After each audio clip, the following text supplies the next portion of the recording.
I love dinosaurs up next to any other kid who's watched Jurassic Park at least 100 times in their lifespan so far. Okay, maybe that's a bit of an exaggeration, but you get my idea. I love these big old guys from the past. I think it's crazy how we live in a period where we can imagine the past with the small remains from millions to billions of years ago, as well as the sediments and the rocks around us. That's why you'll always see me running to the fossil sections of the museum just to imagine that past. Fossils are kind of crazy. They're parts of once living creatures that showcase who they were or what they did, and that's fascinating. As a kid up till now, I really only focused on the bones of fossils, but I never really grasped the whole situation that is the types of preservations of fossils. Like, how the heck did this bone stay intact for millions of years? Or how we can see what plants or leaves that may have lived for more than thousands of years when leaves now literally die and crinkle away within a year.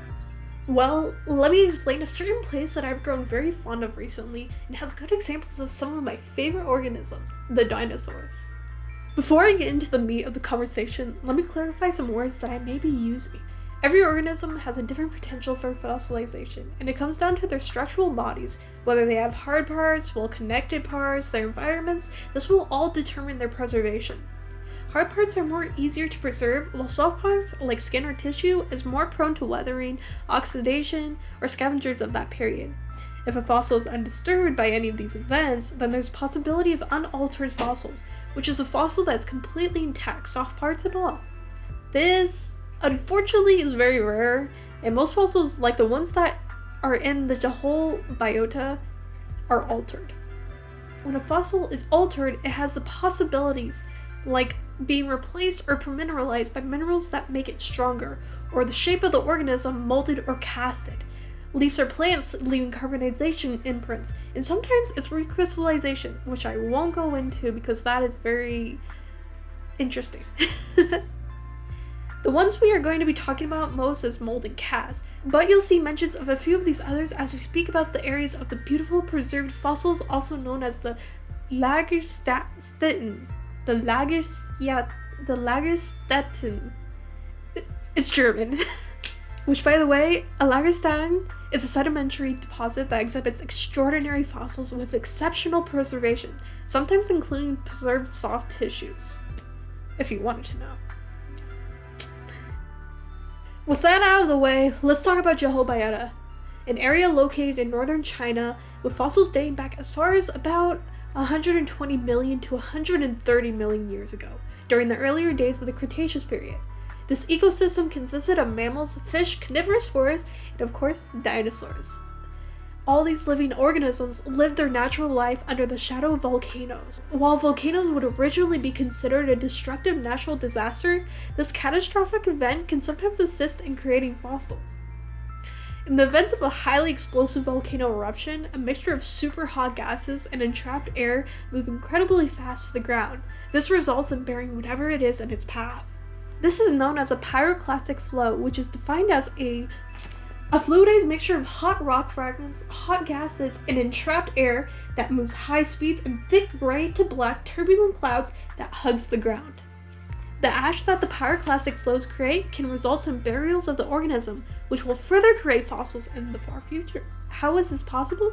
The ash would be enough to completely encapture what it buries, almost like a snapshot of the past.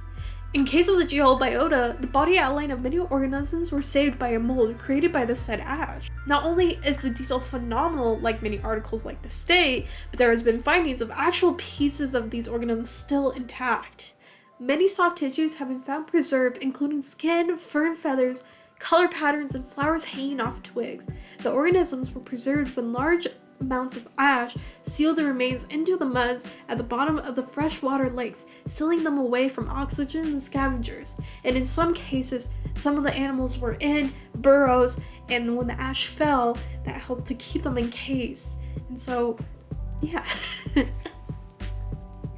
One of these examples comes from our lovely friends the Psittacosaurus and the Confuciusornis. Black scattered SEM images show charcoal-fied soft tissues, the dark material that you're seeing right here on the screen in these sections, on the Jehol terrestrial vertebrate skeletal fossils. This one is the Psittacosaurus, and this one that you're seeing right here is the Confuciusornis. Or some plants, the photographs of the charcoal-fied plant debris, charcoal-fied charcoalified plant debris from the vertebrate-bearing laminate in the chiton area. Here, while not the original feathers, we are given exquisite detail of the Confuciusornis feathers. The detail is, well, great. In fact, a very similar event that many can compare the Biota to is the well-known city of Pompeii. The city, struck by a constant flow of ash from Mount Vesuvius, was ideal for the preservation of the people, keeping them intact without moving them and molding their physique into what will soon be the fossils we see today. Another example of preservation by the catastrophes of a volcano eruption is a fossilized forest located in now Inner Mongolia. Many of the plantae was fossilized, much like the plantae in the Jehol biota. At these sites, geology and paleontology researchers counted and mapped the fossilized plants. The tallest tree that formed the upper canopy grew to 82 feet, 25 meters, or more. The researchers would find fossilized branches, leaves, stumps within this area. Leaves were commonly preserved by carbonization, a chemical reaction where water transforms the organic material of the plant or animal to a thin film of carbon. The ashfall buried and killed the plants, broke off twigs and leaves, toppled trees, and preserved the forest remains in place within the ash layer. The stumps and wood itself petrified by replacement and permineralization, thus the name Petrified Forest. So what gives? Isn't wood burnable, and didn't all of the cool dangles burn up in the Jehol biota? The event ensuing Petrified Forest is slightly different to that of the Jehol biota, and that's the ash. While the ash flow was mostly burning and charring that in Jehol, the ashfall was not as hot. So the wood was kept intact and replaced and permineralized.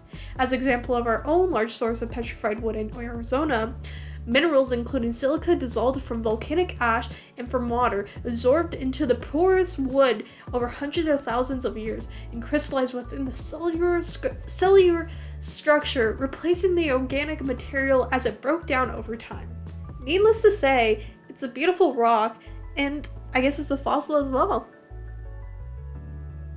As horrendous as volcanic eruptions are, the preservation that the pyroclastic flows provide to the fossils are extraordinary and a great use to researchers. It provides a window of how that era was, what that biodiversity was like, how evolution in the Earth's surface has changed over time, and so much more. I think my love for the past will stick forever, and being able to understand it through fossils is even more exciting. You are quite literally looking into the past when you see one. Let's just hope that a Jurassic Park in real life never happens anytime soon.